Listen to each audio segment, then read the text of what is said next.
Good evening, guys. How are we going in Bunbury tonight? Good evening. Hey, Stephen, how are you, mate? Yeah, really good, really good. Good to see you again, Kelvin and Ryan. You too, mate. And Thanks for having us back, mate. We are Innasanatorium. This is our bass player, Tim. This is our vocalist, frontman, Adam, and our other guitarist, Rapid. And thank fuck we haven't got a drummer because he would not fit in this room now. So. I thought your drummer was Heavy D, the laptop, as according to the credits on Night Terrace. Hey, yeah. Where is he? Oh, there. Where is Heavy D? We put him away. He's sleeping. Nice, man. So Night Terrace, man, it's a pretty wicked video. I can see you had a lot of credits at the end there as well. How did that video come about? Well, you want to start, Ryan? Well, yeah. You started it off, didn't you? You got the whole ball rolling. Oh, well, basically the Night Terrace video. We set up an event to do a video for our second single, Accelerated Oblivion, and at around the time we were about to do the video clip for Accelerated Oblivion, we decided, well, it's actually been released for like 6 weeks or something already, so we decided to do the video clip for our new single, being Night Terrors. So basically we set up the back of the Burley there. We got a few people down and we had a fucking good time. In Bunbury. Yeah. Everyone knows where the Burley is. Yeah. Well, it looks like you got all the makeup happening as well, and some really cool lighting as well. So it looks like you actually prepared a bit for it. It wasn't just Preparation. We had a hell of a lot of cheesy Halloween props that never made it into the video. Yeah, there was a lot of props that didn't make it in. Like Rapid said, it was organised, but it was still thrown together quite hastily. So we didn't know how it was going to go. Yeah, exactly right. So it wasn't highly scripted or anything. It was just we had a basic concept in mind, and the concept that we had actually fit thematically much better with the lyrics for Night Terrors than it did with Accelerated Oblivion. So that kind of helped us decide, well, all right, we'll do it for Night Terrors. But yeah, we just made more sense. It made more sense, like the topic and everything suited. So it did, and it was my cousin Corinne Brislin that came along and done all the makeup. Like some of these guys actually took a bit of convincing to put the makeup on, but I think it went really well in the end. And look, at the end of the day, we couldn't be more proud of the way the clip has come out, especially with the new single at the time being Night Terrors. Just that package, it's probably been one of our most well-received songs and videos so far. Well, again, both the visual side, obviously, the video looks good, but the sound as well, it's a really, really good production, on the audio as well. Yeah. Ryan does all the production, so you want to talk about I did the recording at my home studio here, and so I did all the recording, did all the editing for it all, programmed all the drums, and basically sent it off to Johnny in France. Got to get this right. Italy. Sorry, Italy. I was in Italy, and he's part of a much larger group of engineers over there that they do all sorts of mixing, mastering, recording for all sorts of bands all around the world. So we sent our recorded and edited parts over to him, and he done all the mixing, and it came back sounding bloody awesome. So yeah, absolutely, a really good job. So yeah. So you track everything at your place? Yep. Track everything here. Record the guitars with the DI, the vocals. Obviously, I didn't have a drummer, so I would just program the drums, which ends up being a lot easier, hassle-free. it's more reliable. It never misses a beat ever. And most recording these days has got sampling, some sort of sampling in the drums anyway. So the only downside to it is that the drum feel isn't quite as good as a live performance, but it still passes. You can still get away with it. So, And a lot of bands are doing it this day anyway, you know. exactly. So they listening to the recording, it's not instantly obvious that it's programmed drums either. You know? Got to have a good listen to pick up. And again, it's also like it is quite common to the especially to the metal genre, like to have programmed or at least like triggered drums and stuff where you add samples on top anyway. So I do agree. Like that sort of really produced a really tight drum sound is sort of quite synonymous with like it kind of has to link in with the riffs and all that. And look, at the end of the day, Stephen, we had a drummer for the first 12 months, and after we parted ways with Nath, being from Bunbury, there is just a real shortage of drummers, not only in Bunbury but in WA in general. And look, we're putting the feelers out. We're looking for the right drummer to come along. But look, Ryan's really stepped up and programmed all the drums, and when we were first going to be playing shows with programmed drums, there was a couple of band members that were like, "Oh, what are you doing? Remember that?" You know, like, so you've done well. You got it sounding really natural. Yeah. So that was an important part of it. Was it? Someone was saying the other day, was it us or someone else they were watching? They didn't even notice there was. It was the guitarist from that last band that played. Bloodlust. Bloodlust. Yeah. Didn't even realise. There you go. Yeah. There you go. So at the moment when you're playing live, you just run it through a laptop. So you just run it on the DI. Yeah, that's all we can do at the moment because it's either that or don't play at all. So we decided to do programmed drums and see how it went, and people actually really enjoyed it. And like they were just saying, one of the guys from the bands actually didn't even realise there was no drummer. He wasn't paying a lot of attention to obviously to that sort of thing, but he just assumed that there was a drummer on stage. But it's also one of the most complex instruments to mix live as well, because you got that much bleed from all the different like cymbals and snares and toms and stuff. So look, it might be a lot easier. Maybe don't worry too much about a drummer. Like it sounds like heavy duties. It's pretty tight. Am I right in saying that you are a drummer? I am. Yeah, absolutely. Yeah. But look, I mean, I'm not wholly anything about it. Like I'm actually all for programmed drums. I think if the technology is there, you should use it. I've got no problems at all with people doing it. Look, I'm doing it myself. I've got a hybrid drum kit at the back here, which again, so I use that to play it myself. But then the actual post-production, you know, we can sit down and move all the MIDI files around, makes it a lot easier. But that way you saw it, like you get the best of both worlds. Like you get the programmed drums, but it's still me playing it. So absolutely, I'll go for it. It's quite funny, and there's a lot of coincidences with this band. Like we're sitting here getting asked questions about having no drummer by a drummer. Yeah. And we've played shows where the only person standing right at the front of the crowd was our former drummer watching us play with no drums. So we've had a lot of little situations like that over the last couple of years, and that's what makes us Innasanatorium. We're a little bit different. Yeah. Well, look, actually, try and tell us about that. Like, how did you guys start back in because you haven't been around for that long, is that right? Well, we've been around, 2 years now? Basically, Kelvin gathered us up from the ashes of various other fallen bands. Look. So Kelvin had a big vision. Big vision. A big one. Yes, it sounds good. Tell us about that. Last time, Stephen, I'm a little bit fucking crazy, but look, I do the Stop the Violence Festival, as you know, and there was, I noticed that there was a lot of bands that were playing these festivals that were breaking up.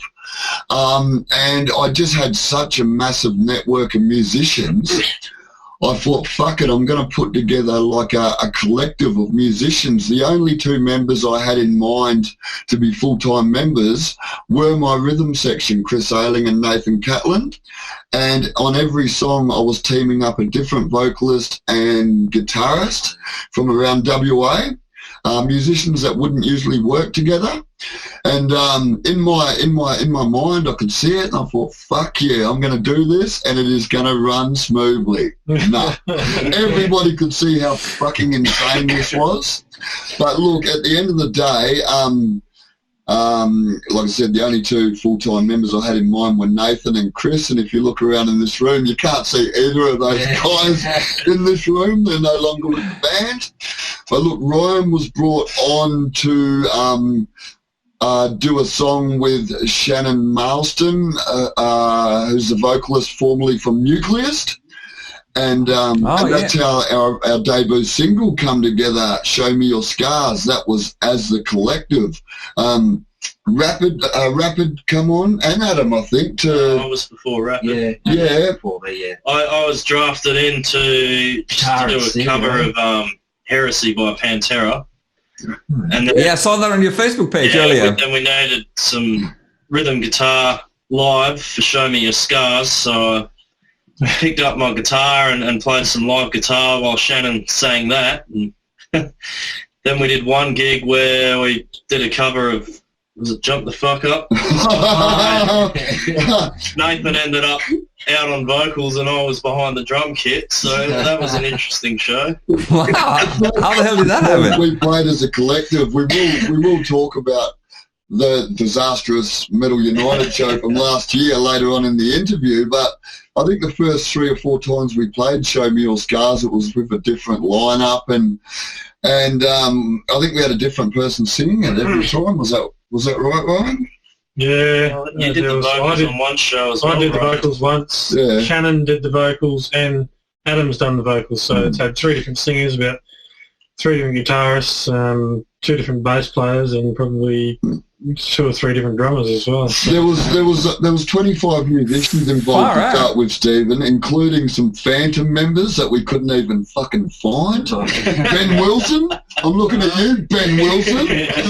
But look, it is what it is. I just thought I'm going to put this big collective of musicians together, and I'm going to write rock opera music based on the decline of mental health, and that's what I wanted to do. And I'm not the talent in this band. I'm the network. I'm the one that's brought everyone together. You're a talented networker. Yeah.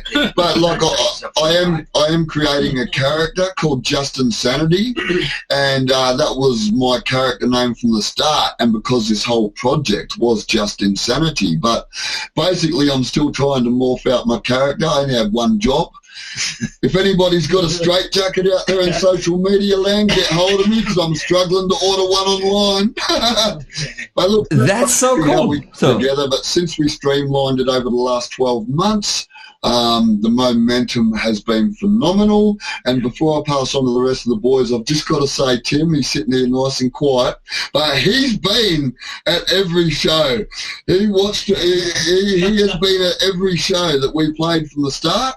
And now he is our bass player. So that was a ring-in. Dedicated. Came in to replace Chris. Yeah. So Chris had other commitments, but I was happy to carry the flame forward. With fairly limited experience, but I had fun guitar player anyway. So been playing guitar for a long time, but it was good fun blowing my tax check on bass guitars and bass amp and all the gear that goes with that. No, it's been really good fun. No, I love it. Yeah. Well, that's so interesting. I actually didn't know that you guys. So I suppose it's fair enough to say you're almost like a concept band. Like you're actually sort of been modeled into to what you are today. We were. Yeah. Pretty much. That's also like it's cool. Yeah. Well, again, like I think I saw earlier, I was saying that you look at yourself more as a brotherhood rather than a band. I kind of started. We are. Yeah. Well, that's a big part of becoming a member of the band is we've all got to get along well together as well. It helps. There's none of this being an amazing musician if we don't get along with them. There's just no passion for music too, like the music that you're writing and performing. You got to have some sort of passion for that to really And we all gel together. Yeah, we all gelled together pretty well, I think, as a group, yeah. But look, as a promoter and been in the scene for so long, I'm just going to be honest. I see so many sort of schoolyard dramas happening within bands and within man. And like, you know, like I can't really stand being in the same room as somebody I don't get on with, let alone trying to create magic with them. I can honestly say that, basically it's such a complicated start, but these 4 people that are sitting next to me in this room, like, I have nothing but love for these guys. Like, it is a brotherhood, and look, the music is one part of being in a band. I know it's a big part, but the brotherhood, the connection, the love, I think it's got to flow, and it really does with us. So I was about to say, I personally believe that that's probably, to a certain extent, it's probably more important, because that's the sustainability of the band. Like, if you don't get along, dead right. You know, if eventually you're gonna have cracks, those cracks are gonna expand, get bigger. Members leaving, but it's that initial start where they all gel together and they all have an idea and all get there to where they want to go. We're fairly close in age as well. Well, with him speaking, we've got you know, very similar influences, and we're sort of familiar with a lot of the old school traditional metal stuff as well. We're all starting to get on. And we're not getting any younger. That's right. So what are you saying? Like, you're all sort of late 20s, early 30s?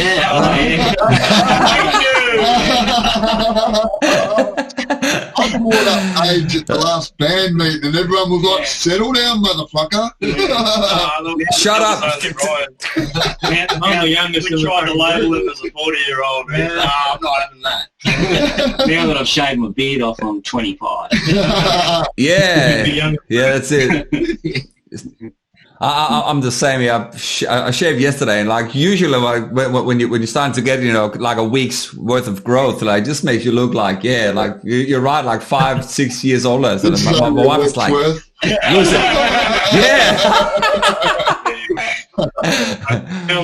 fantastic. He bites it in goat's blood. That's it. But so in regards to sort of like creating the songs, because so far from what I could see, you guys have only done a couple of single releases. Like you've got a couple of videos up there. But like, who's writing the songs, and what sort of next step from here moving forward? Well, I've had already written a few songs, so I just got my songs that I'd already written. And brought them to the band, basically, and then that got the ball rolling. Once Rapid came in, he'd written a couple of songs also, and we don't have an issue about who writes songs or anything like that. It's, if you write a song, you bring it to the band, and we'll work together and try and get it done, basically. So, and I've totally forgotten what the question was. In saying that though, like Adam with the lyrics, Ryan with what he writes, and also Rapid, like to have these guys, they are talented writers, but if Adam wants to talk a bit about the lyrics, because the lyrical content in our songs is a massive part of what we do. It's message driven. For me, I guess it's a combination of trying to bring across Kelvin's initial idea, which was the whole decline in mental health thing. So, you know, obviously we're working on a full-length album now. I want to have a few songs thematically that weave throughout the album and really tie that concept together and have that sort of be the centerpiece of it. And so it's a mixture of the mental health thing and, I don't know, just my take on how fucked up the world is at the moment. So, like, Accelerated Oblivion was the first song I wrote lyrics for, and that's just the complete anti-capitalist rant. Obviously Science in the House of God. I'm not a fan of religion. One we haven't recorded yet, Scotty from marketing. You can guess what that's about. There. a lot of us, I know myself personally, I've really had to detach from this world to be able to move forward. I really suffer with mental health issues, you know, my own decline. And for me to move forward, I've had to detach from all media, basically religion and politics, man. I really have. And since I've done that, I've been able to move forward. And with the lyrics that Adam's writing in these songs, they've been massive stepping stones in being able to do that. But yeah, look, the world is not a very special place at the moment, so we're trying to make something special in our little niche anyway. So yeah. It's really crazy how much of like how everything sort of is online at the moment. It's sort of given the fact that everything is shut down, like you can't really go anywhere, especially here in WA with the hard borders as well. So yeah, I wouldn't say I suffer from mental health, but I certainly have anxiety about doing certain stuff at certain times. Like pretty much every time I need to go in and connect and do these live streams, I get all antsy and get sweaty hands and get all like nervous and stuff. and it's because you have all the pressure of all the online stuff. Like you have, you know, is everything going to go wrong? Is the audio going to be okay? And is everyone going to enjoy what we're talking about and stuff? And it becomes this really sort of daunting thing that just like almost takes over my whole personality leading up to it until I press play and until we're on. Well, think about that, and then think about someone who does that, who goes through that all the time. Exactly, exactly, and that's again like probably doing to the extent that I was just mentioning here is nothing compared to other people that I've been speaking to. When you hear about like Kelvin, you know, when I spoke to you last time as well, like we were obviously touched base on that quite a bit as well, and then having everything on Facebook, especially Kelvin, like you're always sharing all these nice messages on your own Facebook about your podcast, your radio show, your festival, and all that stuff. And it's so easy for people to sit on the other side and have these strong and sometimes negative opinion about it. And that's exactly right, Stephen. The thing is, exactly. That's why I've really had to detach from this world, because we're living in a world where social media has spawned a generation of spineless cowards that will sit on their keyboard, abuse the fuck out of you, abuse the fuck out of your family. They'll see you in the street. They'll be the first motherfucker to come up and want to give you a hug or want to shake your hand. Yep. It's I'm an empath. I'm really attached to people. I care about people. But that's changed a little bit of late because I've had to do that for my own sanity. And I think all this Twitter, the social media platforms and that's what I mean. Like, look, if you've got a problem with somebody, sort it out in the car park. Old school, you know. I don't condone violence at all. But don't get online and say all this empty bullshit if you're not going to be able to back it up. You know, and it's been happening a lot lately, mate. It really has. And it's just squabbling stuff, you know. It is. Yeah, it's just to try and, you know, strike a nerve and make you do something, you know, that you might not necessarily ordinarily do and get yourself in more trouble, you know. Yeah. It's just a shame that it has come to a point where people almost only, like a lot of people only communicate online pretty much. And like I notice that every time I go places, you see this bunch of people. Like if you go to past a bus shop, a bus stop or a train stop, or people at the mall sitting down, everybody's on their phones. Yeah. Like it's good for what I do, studio work and guitar stuff, and it's good for your band. It's not very good for expressing your own personal opinions. No. Others, though. Definitely, like it definitely has its place there. It definitely has a place, but yeah, it's very important to also understand when enough is enough, and know your own limits. Definitely, yeah. But that's but really cool to hear that you sort of almost doing this album so it's got like a certain theme to it. Oh, definitely. Yeah. Yep. We've tried to make this one with a theme. So that's not a full-blown concept album, but probably 4 to 5 songs, you know, so half the album or so that fits with the whole decline of mental health theme. And, you know, there's really not a lot of awareness out there for this anyway, you know, so if you can pick a topic and make people listen. Absolutely. Yeah. I think again, it's certainly something that a lot of people can relate to, because it is more and more common, and I think as well as we spoke about before, something social media has sort of accelerated a bit. But so with regards to this new album, when is it due? Have you got any plans? We're just going to be starting the recording process pretty soon. So we've got a couple of songs left just to finalise in terms of the writing and the lyrics, and that's it basically. We can start recording. So probably 3 songs we got to properly finish. Yep. They're probably half written. Like I said, we just got to do the lyrics and once we've done that, it'll be basically just start recording, and however long that takes. No concrete date, but we're hoping early next year. Early 2021. And release the album and get out there and play shows. You know, bring the songs out to all you guys out there. We're not going to release any more singles. We've released 4 singles, plus we released a tribute song. One more.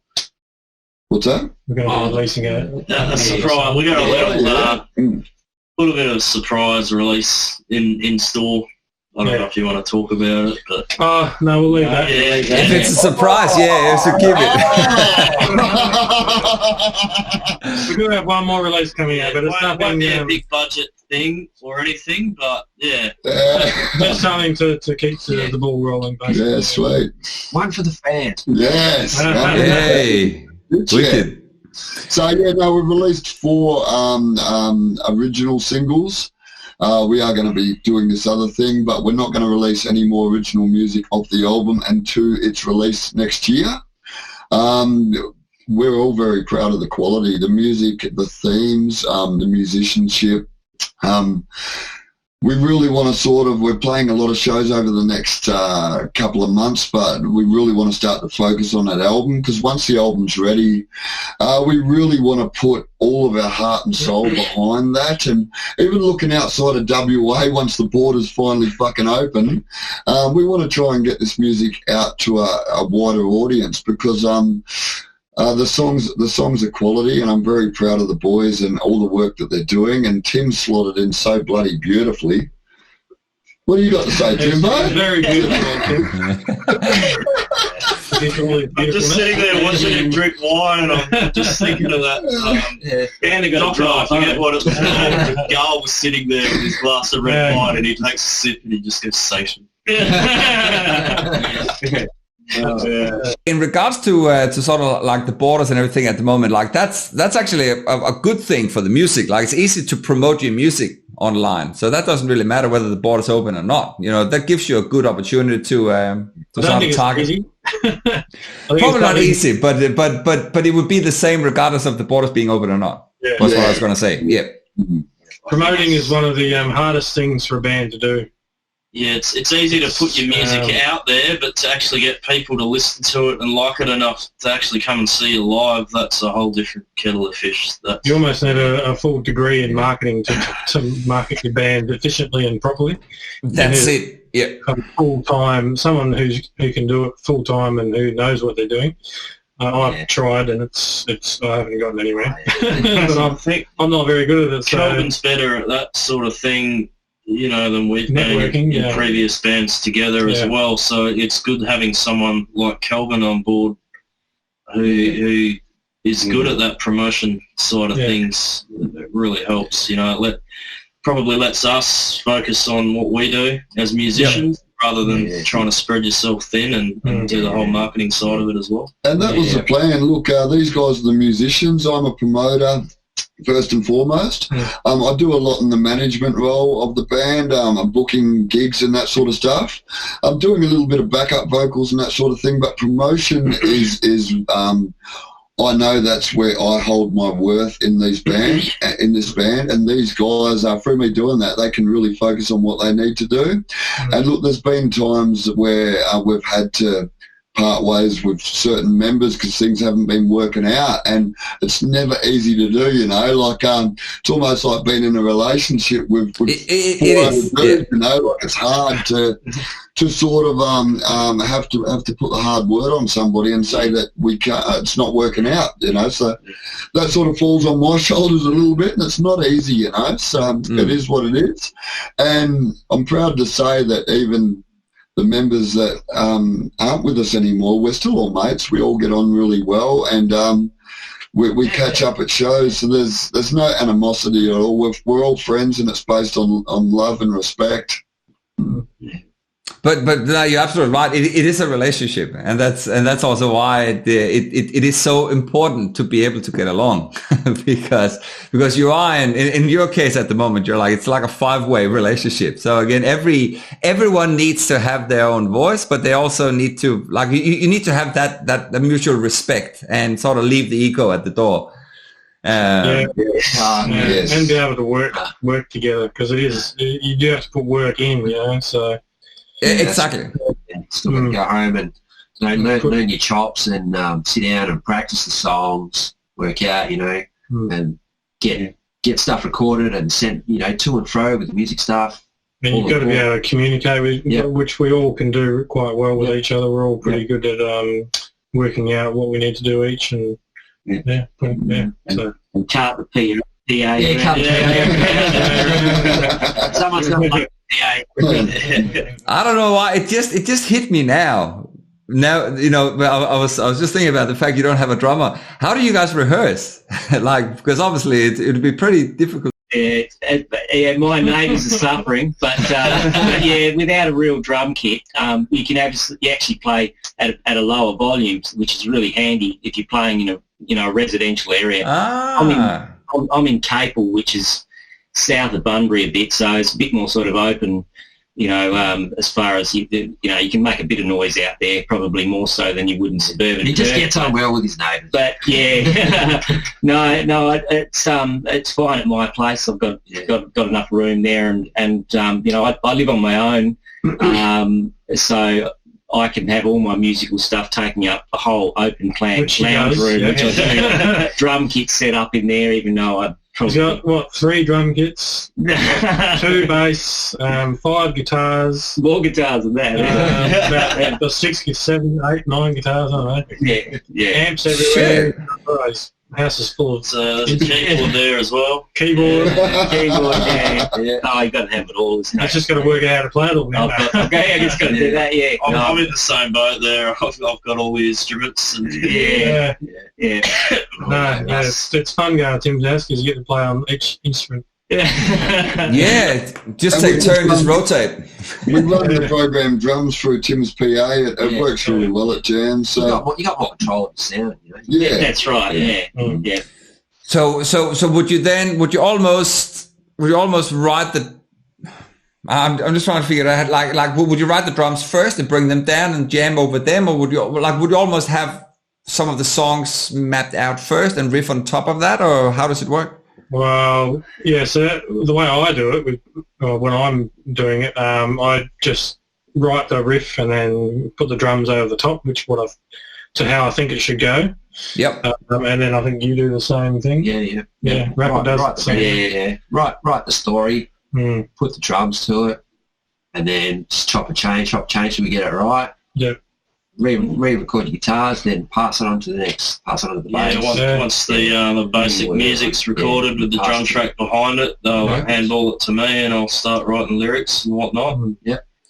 So is all this done without rehearsals then? So you're doing that at home and sending it to the other guys? Yeah. Okay. Yep. Sit there and write together, but it's a bit of an art to do that. far more time efficient to do it this way for sure. Way more. Oh, yeah. There may be a little bit of just getting together to rearrange the structure a little bit, but you know, all the riffs are written, the song's there. And if you can work like that, tweaking, it's so much more efficient. I was about to say, guys, it's actually so refreshing to hear that you guys are doing it this way, because this is not only hell time efficient, it's also so much cheaper. Because because you can pretty much track everything in your own time. So that again, you know, just really. So I wouldn't say set you apart is the right word to say, but it makes you far more efficient. Efficient was the word I was looking for. But it's not an easy thing to do either. So some people can do all that at home, but don't really know what they're doing, and it's just a lot of practice as well. So you do need to. Yeah. It's a skill. Ryan's been doing this for quite a few years now, so it's taken him quite a time to get to where he is. When I first done it, I was pretty horrible at it, as with anyone would be. But I've been doing it for now about 12, 13 years, so it's taken me all the time to get to where I am, which is actually to get decent sounding recordings and, you know, all that sort of thing. So it's not easy. But if you can put the time into it, it's definitely worth it. But it's like that with anything, really. Like again, like you gotta you just gotta do it, and if you keep doing it, you're gonna get better. And I think as well, just coming back to the whole thing about the whole marketing thing, it's probably the same there as well. You know, like you just gotta keep grinding at it. You know, find out what works and what doesn't. Why if something doesn't work, why doesn't it work? If something works, why does it work? And how can you make that even better? But yeah, it's I mean, look, it's not a dark art or anything. Like it is just something that just needs, first of all, it needs to be there. Cause again, like you have to be able to promote your music online to make it then. Yeah. I think a lot of musicians get scared of doing that. 100%. I understand that. Yeah. The music, you know. Yeah. And that's where Calvin's good at for us and for, you know, for what we're doing is because he's another part of the team that we've got going. So that's what we are. We're a team. Yeah. Can I just say something about the recording process though? With being able to record stuff and then send it to each other, you can sort of wait until you're in the mood to respond to it. It's a bit like when you're talking to someone on the phone and you say what you say and then you think, oh, I shouldn't have said that or whatever. With text messages, you can sit there and think about what you're going to say and then respond. When you're recording music, you can do the same thing. You can listen over and over, and if you're not in the mood for it, maybe try again tomorrow. You know, in the old days where 4 or 5 people got together in a shed somewhere to try and write music, and one person's got to go to work in an hour, someone's not in the mood for it, and someone else had a bad day and the other person's really enthusiastic, and then it becomes all a bit disjointed. I mean, we've all done that sort of thing. But when you're sharing stuff digitally and you can listen to it, you can sit and think about it, and you can come up with your own recording to put to it, and then see where it goes from there. Yeah, good point. That's a very good point. Very, very good point.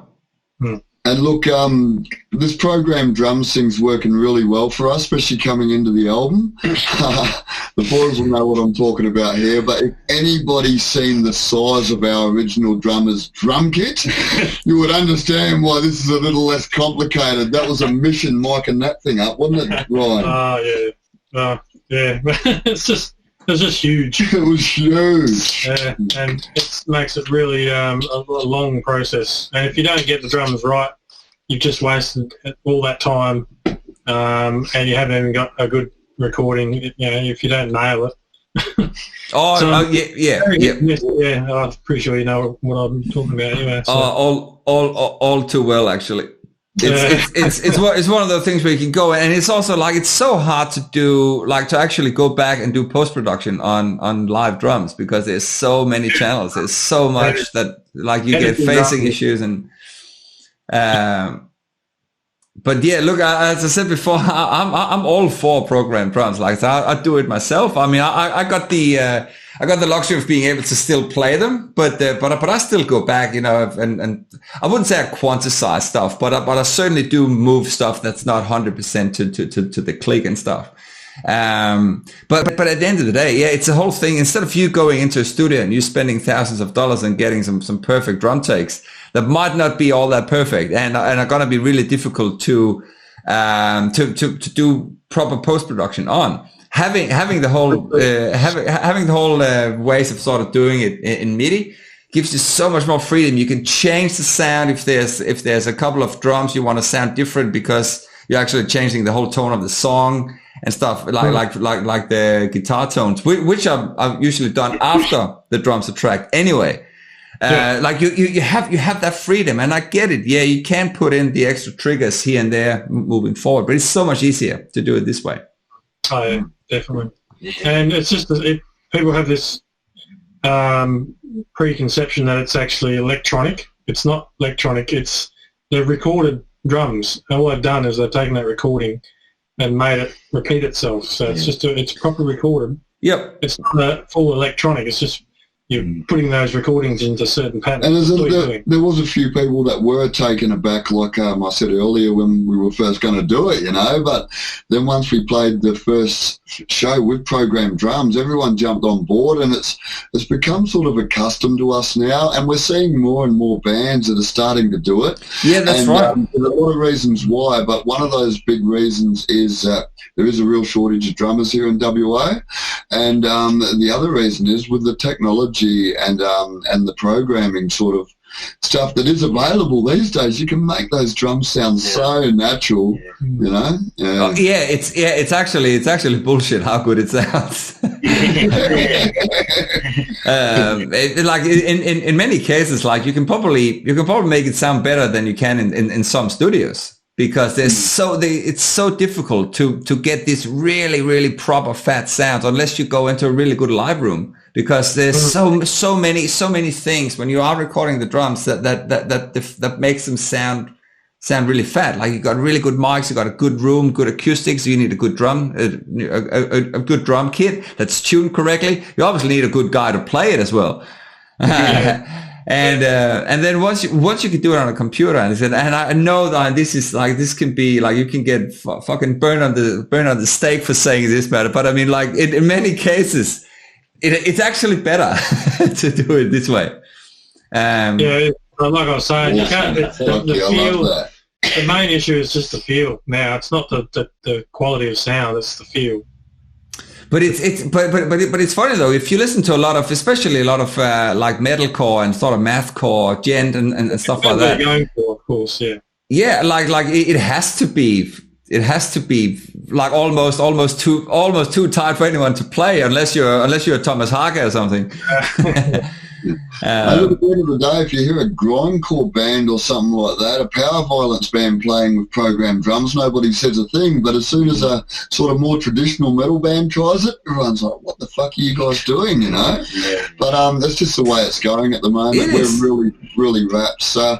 But look, I've got to give Savage Studio a bit of a plug here, and the work that Ryan does. Look, we're blessed to have him on board, and he's a fucking genius when it comes to sound. And when he's not mixing and mastering, he's actually schooling himself. He just continues to learn. He's like a sponge, absorbs everything, and so everything you hear, especially with the newer songs, I have a listen to Science in the House of God that we're going to finish interview off with. Everything you hear was recorded here at Savage Studios by Ryan Pierce. So fantastic, man. So for mastering or anything, was completely Ryan. So is that I think you mentioned, was that your home studio? Is this at your house? Yep. Yeah. Right here where we're sitting. Yeah. This is the studio. Fantastic.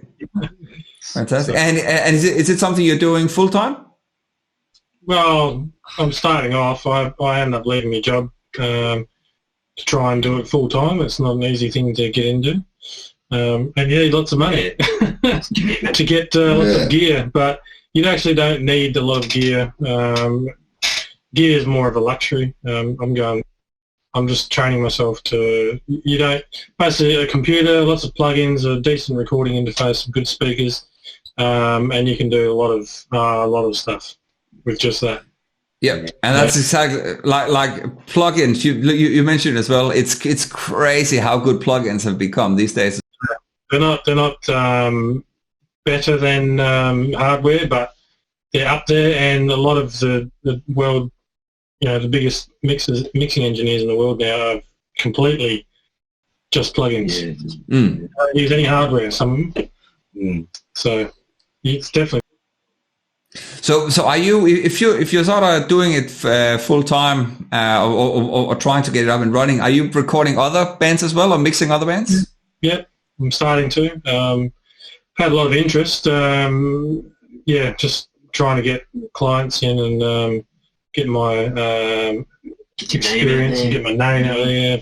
So, but the course I'm doing, you're allowed to mix all the a lot of world-class bands studio recordings, so that's what I'm practicing on, and that's a monthly subscription, and you get every month you get recordings. So I was just through a Nail the Mix. Yeah, Nail the Mix. Yeah, wicked. That's a good thing to learn from. It's and it's relatively cheap.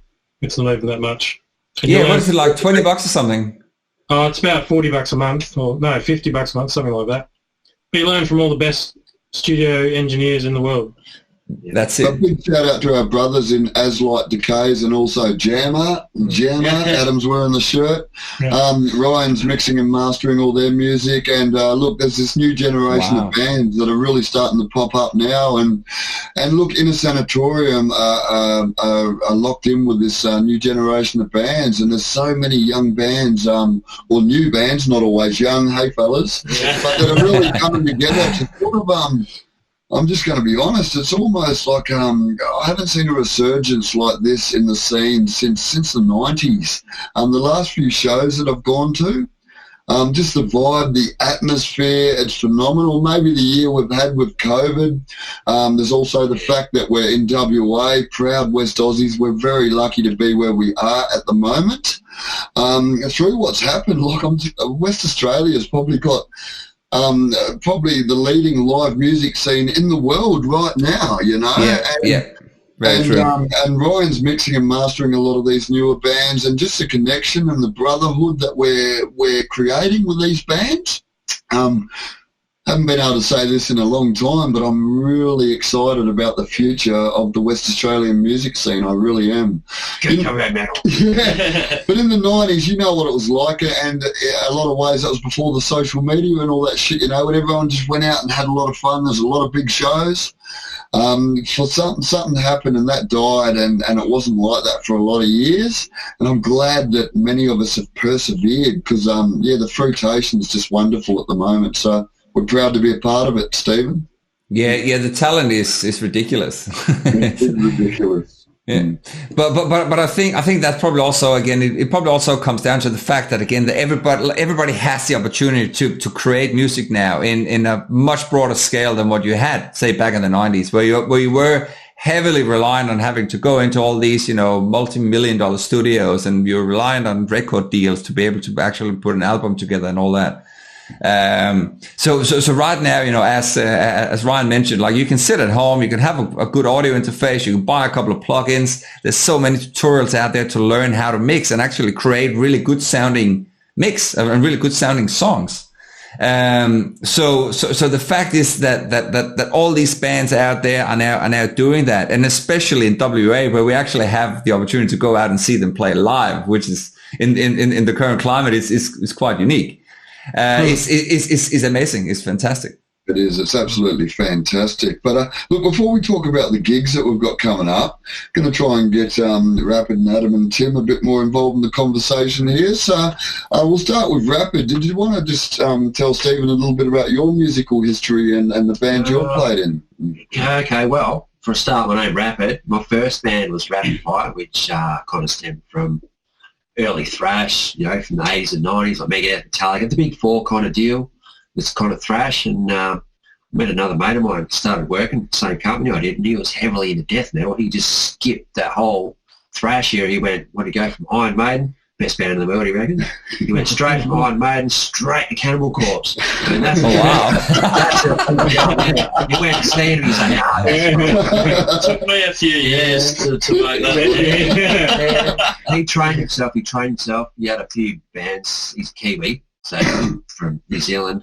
He had a few bands over there, and he was doing all right with death metal. And he come over here. I think he followed his kids and that. Come over. Had missed a couple of kids and that.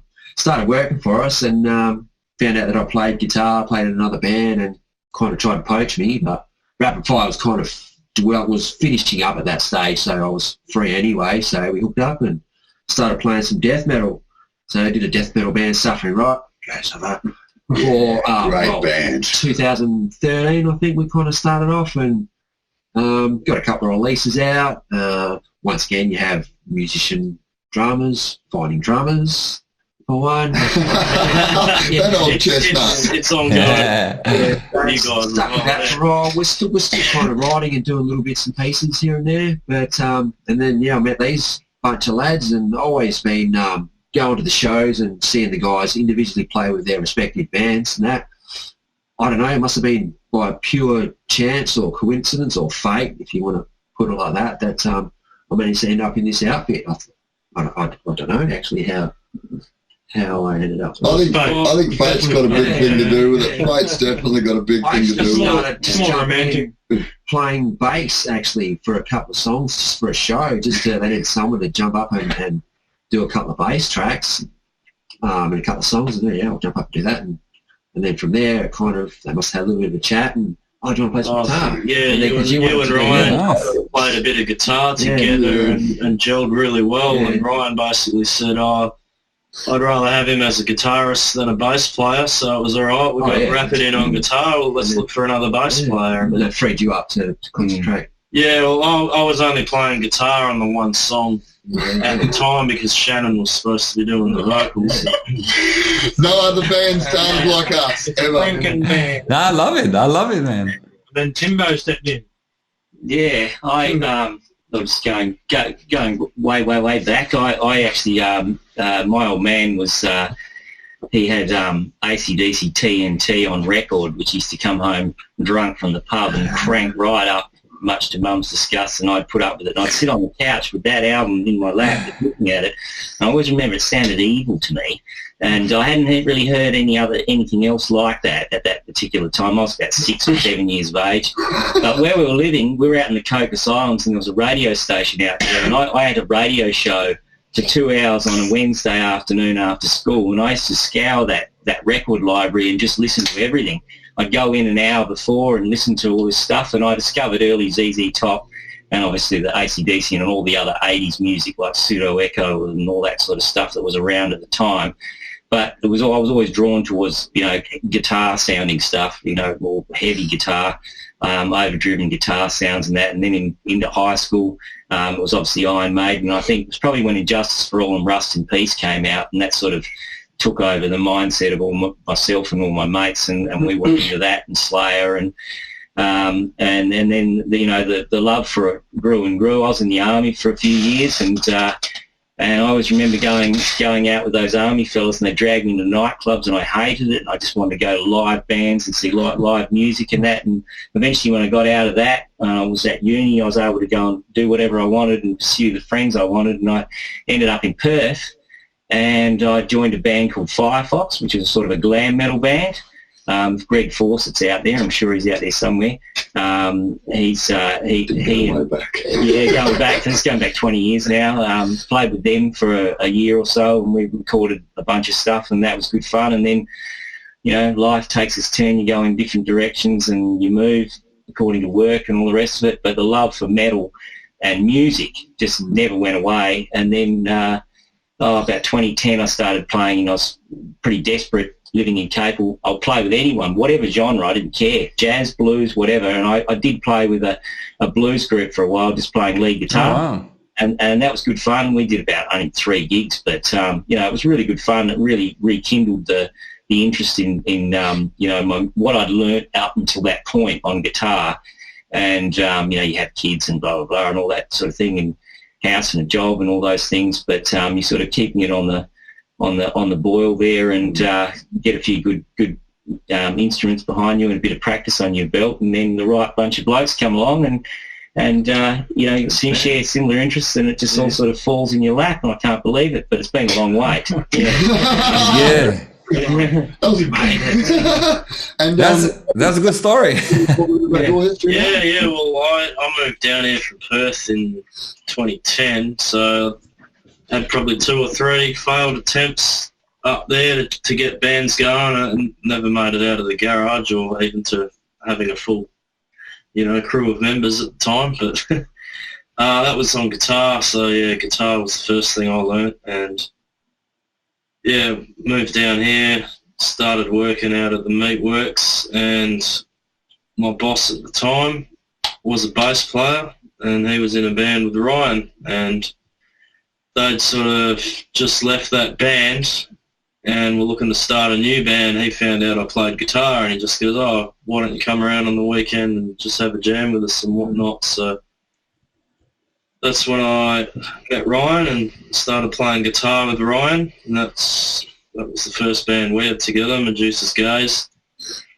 That was active for 8 to 10 years, but I switched from guitar, more of a rhythm guitarist, onto vocals at some point. Ryan didn't want to really focus on the vocals and the guitar. He'd just rather play guitar, and he's a phenomenal guitarist. It's not always easy to keep up with him.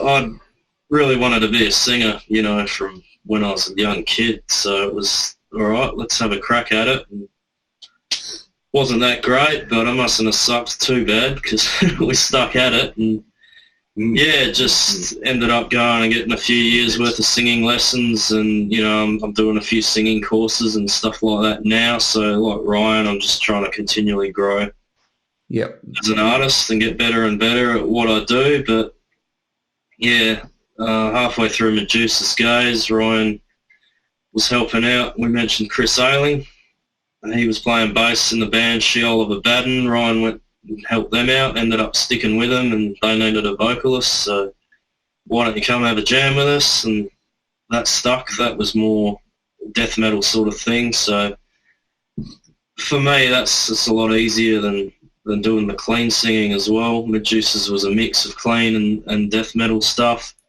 Right. Shell was just the death metal. The songs and the lyrics and all that were already written at the time, so it was literally just go in and start growling in time with the music, and yeah, it worked out pretty well. So we were both with them for a few years, and then yeah, had a bit of downtime, just practiced a few cover songs and whatnot at home, and then Kelvin called me up. Did you want to do vocals on this Pantera song? And then his whole massive concept was a bit hard to pull off, and here we are.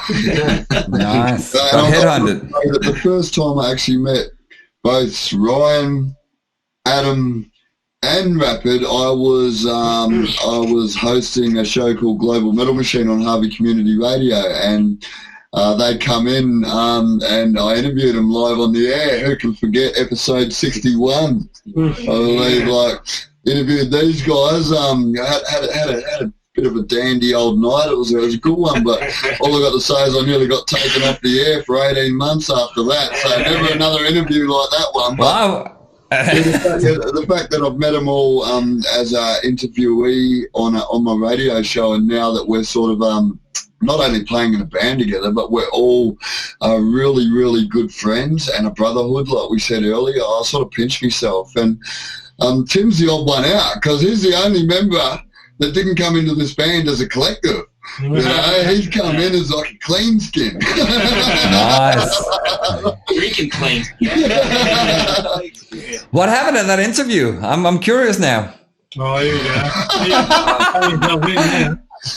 Well, man, all I got to say, when they rocked up, I've looked out into the dining room through my little radio window, the dining room at the radio station, and there's a pile of crocheted fetuses, penises, and some other things that we can't say. They brought them all in so we could give out to our listeners. This was the merch these guys had. Nice. You should have seen this. I've looked out there, like they've just rocked out. I've let them in. I've sort of introduced the next song or whatever. I've looked back out there. It's a big pile of dicks on the table at the radio station. Crocheted dick. And basically, well, I always look, I'm not with Harvey Community Radio anymore, so I can speak about this. I always keep a couple of beers in the fridge just so the people that are coming in can take the edge off a little bit. Yeah, but the fridge got empty, didn't it, boys? And no, we had a good time. And look, if you ever meet the singer of Suffering Rot, 666, big shout out to you. He's the Kiwi fella Rapid was talking about earlier. Absolute legend. But you never ask him to go in depth about a story behind any of the songs of Suffer while you're live on the air. That's all I've got to say. And anybody that knows Suffering Rot will know what I'm talking about, and all the radio DJs will say that's why they're not coming here. Nice. Fantastic, man. So it's are they still playing? Are they still around? Yeah, Suffering Rock. Yep. Just a little dormant at present, but they're playing Stop the Violence. Oh, they're playing Stop the Violence. So yeah, that's a good little segue. Actually, we'll talk about some gigs, boys, eh? Yeah, right? Man. Yeah. No. Next gig's October 24. Metal United. I know. I was gonna come to that one, but then we got playing a cover band. We got booked for a corporate gig, so that's such a good lineup that night, man. Just can your corporate gig. So you're not only a drummer, but you're a drummer that's earning money. I know. I don't want to talk about it, man. I'm a musical prostitute, man. Hey, but look, Metal United Down Under, 24th of this month. We spoke about our disastrous show at Metal United Down Under Bunbury last year. This is our retribution. We're really going to be an animal of a show. We're really wanting to come up to Perth. We're playing third. Dying Kings are opening up. Great band, such a powerful band. I can't believe they're opening up, actually. And Electric State are playing second. It's a phenomenal bill, including Cage of Hate, Amber Down, As Light Decays, Diamond Sky. And we're really excited, first and foremost, that after last year's performance, they asked us back. But we're looking forward to this show, man, because, look, there was a time there where we were only playing shows in Bunbury. And a lot of Bunbury and Southwest bands get stuck in that trap. I know there's a few bands down south that are just itching to get up to Perth. We played our first Perth show, just before COVID? Yeah. Demon Fest. So we're really enjoying it. Lockdown. Yeah. And that was an eerie kind of vibe. It was eerie. It was. Basically, when we played Demon Fest, we had a full dance troupe. The Night Terrors dancers, all the Night Terrors dancers in the video, we actually brought them on as members of the band. I remember Adam saying, so it's quite funny and ironic that we're not a collective anymore, but somehow we still become a collective. And basically then COVID kicked in and all the dancers started pulling out. And we got up to Perth, and it was like probably 5 days before the full lockdown, so it was real fucking eerie. So scared to go out still. Yeah. But some people still everything and made it to our gig. Not many, but there was still some. Yeah. Ershon, he was there. First time I met him. Yeah. Yeah, it started to get real quiet, sort of to just before the lockdown. Like all the venues were just empty, man. So eerie, you know, like our roadie, we even had a roadie at the time. Don't ask what happened to him, but we had this roadie. Bought this big black A-team van, man, and when we all went up the van, had like this massive big A-team van, man, had like little Innasanatorium stickers on each side, you know. So you had little speakers about this round. They were on 11. Yeah, but we had the A-team van, we had dancers. We were going to go up to Perth and just blow the roof off that place, and COVID come in and just screwed that up. Yeah. And I remember the way back from that gig that night, man, it was all starting to sink in what was going on, and I actually got a bit emotional, man. I realised that the future had been fucking cancelled, you know. And so this Metal United show is a massive opportunity for us, and we're looking forward to coming up and entertaining the masses. And then, in regards to the the Bunbury show, there, can you tell us a little bit more about the whole domestic violence festival setup there? By the way, I'm hoping I'm still able to make it down to Bunbury on that day as well. You better, Stephen. I've got you on the guest list. But look, the anti-violence festival, that's something we're all very passionate about. Like I said, a lot of these lads, besides Tim, were playing, like Sheol of Maiden become the Stop the Violence house band for like the first four shows, eh? Like Sheol of pretty much, yeah.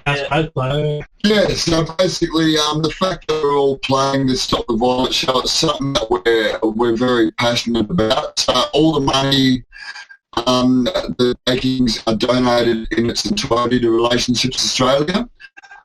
Basically, I've got a couple more promo interviews coming up over the next couple of weeks on different stations, and I'll be focusing on the festival because there is a lot to go into. So that's about all I can say at this moment. Yeah. So you were mentioning about the documentary? No, it's the Violence 7. I'll have more info to upload about this over the next week or so. But I spent yesterday with a film crew. It was a great day. I'm not going to go into it too much, but the guy running this film crew is ABC. Have just bought a series of him. He's doing a lot for Foxtel and Netflix. He's done a heap of movies.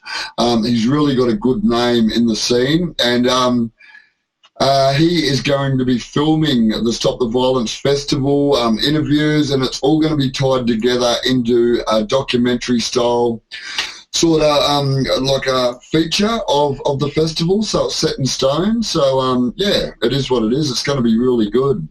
Yeah, fantastic. And that's something that's going to be available later then, like after the festival. It is, but it's really good because it's like the music's one side of it, but this opportunity, the message is what it's all about, you know. So and big time. Fantastic. One of the last things that I would like to just ask you guys about is sort of what sort of ambitions would sort of be on the table for the upcoming album, sort of moving forward. Like, where would you like to take the band?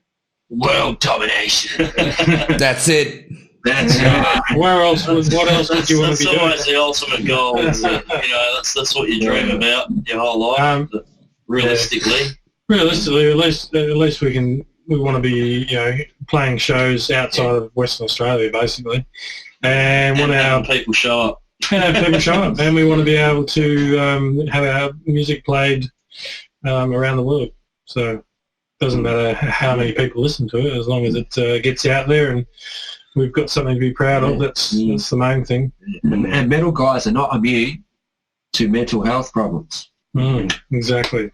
Big time. That's it. That's it. Up here, you know. Yes. Exactly right. Yeah, like the way the boys answered is spot on. Like, we want to get our message across, but we want our music to end up in the lounge rooms of people all around the world, you know. We're actually thinking big right from the start of this project. It's been ambitious, but I really think that you've got to be a little bit ambitious and driven to make your dreams come true, and nothing is out of reach. Anything that you want to do with your life, you can do, as long as you just get up and do it. You have a crack, and that's what we want to do. So we don't want to bring out this great album that sort of fizzles out after 8 months. We're hopefully going to create something timeless with this release. Adam? Yes, that's. We've said it all. Well, that's all I got. Adam bringing it way past my bedtime. Like it is one of the things. I mean, you're sort of like your beliefs set the benchmark, or sort of set the marker for how far you can go. So again, like if you can dream big, you know, you have that much more to achieve than someone who is, you know, quite comfortable just playing Perth or Bunbury. You know, if you do want to go out there, you have to believe in. You have to to have that as a goal. To achieve. I mean, it's obviously a bit difficult in sort of in these times, as we spoke about, with everything sort of being shut down. But eventually, when everything opens up again, for you to then have a full album to sort of back it all up, some marketing skills and Kelvin's network and stuff like that. Yeah, like who knows? Like you can jump over to Europe is one of the things that pretty much everybody is wanting to, go and play some festivals, summer festivals. That's always a blast. Definitely. Yeah. Europe and abroad, we honestly believe that the direction that we're taking with the style of music that we play, we think like it would slot in beautifully through the European countries or Scandinavia. I'm lucky to have quite a good network with Metalheads Against Bullying and that sort of stuff through Scandinavia. Oh, wicked. That's the dream. Like these boys, I know they're going to put their heart and soul into creating a really magic album, and then my role is to get that magic out to as many people as we fucking can, Stephen.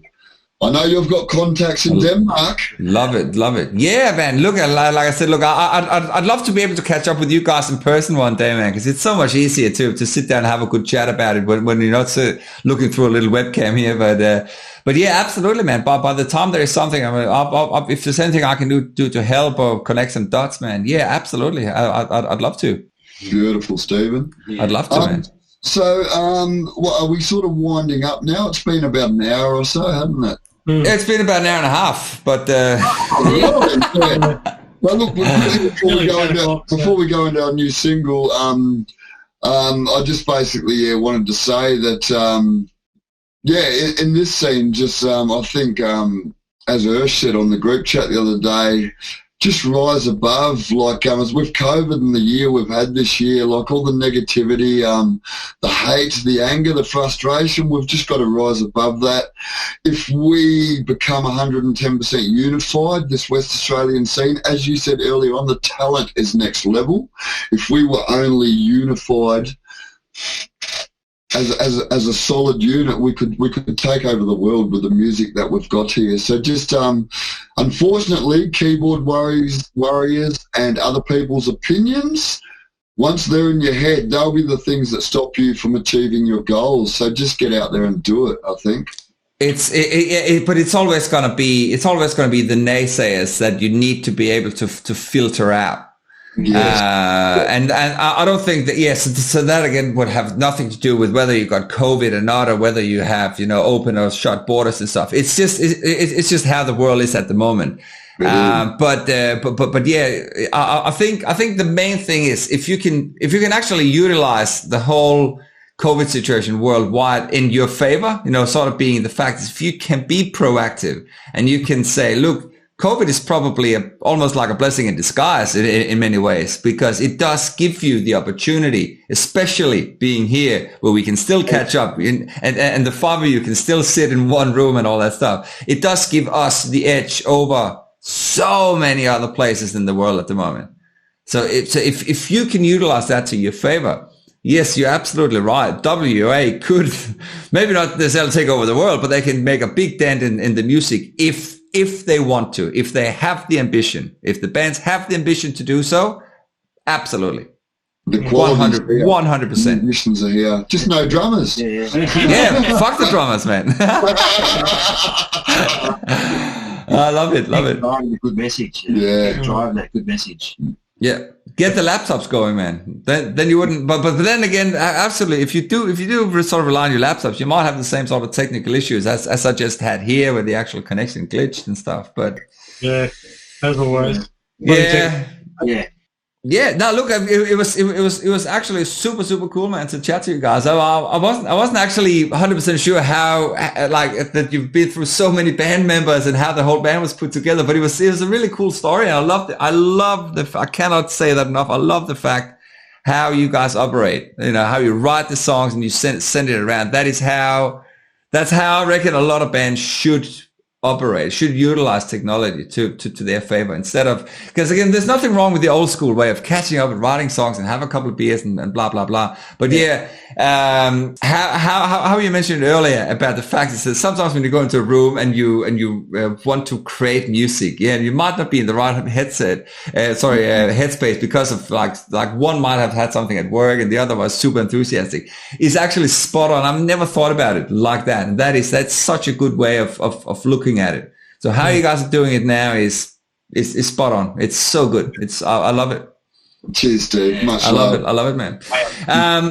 Before we finish off on the last song, can you guys just do a shout out to where people should go and look you up on social media? Because you obviously you have a couple of different platforms, Instagram, you got Facebook and all that. Where's sort of like the main platform that people should go and check you guys out? We don't have a website yet, but definitely Facebook. We're on Instagram as well, but we don't really update it that much. But Facebook's where it's all at the moment. Spotify. Yeah. Spotify, yeah. Music. YouTube. Yeah. Go to YouTube. We've got 3 videos up. We're going to have a 3rd, 4th one soon. Yep. Not soon, but it's in the works. But yeah. So that's pretty much it at the moment. We're just focusing all our attention on our Facebook page mainly and Spotify, just getting our music on Spotify.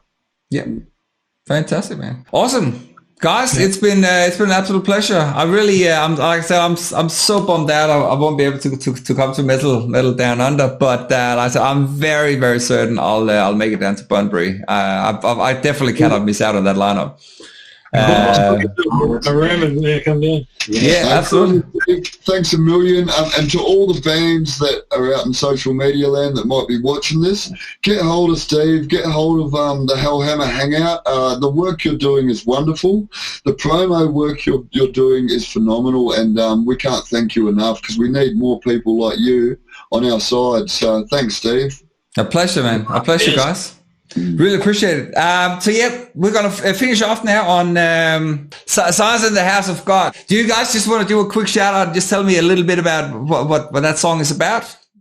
Oh, basically, I just came up with the title first. Why I guess the right lyrics is I just sort of come up with cool song titles and I just write them down so I don't forget them, and then I flesh the lyrics out around that. And that was just a phrase that popped into my head one day. So it's basically just about how science and religion are basically polar opposites, and religion's getting to be outdated, and it's been proven wrong by science. So there's not really so much of a need for it anymore, in my opinion, and it's just sort of highlights. You go into a church and you start quoting science and scientific methods and whatnot, and you basically shouted down as a heretic, and you open yourself up to a very interesting conversation. We're interesting. Not me, no. Honesty's the key, and we're not big fans of religion and politics. It's just the way it is. Love it. And this video is a lyric video, so you guys out there are all going to know what it's about after listening to this. Enjoy Science in the House of God. Fantastic. Thanks, guys. Thank you. Catch you soon.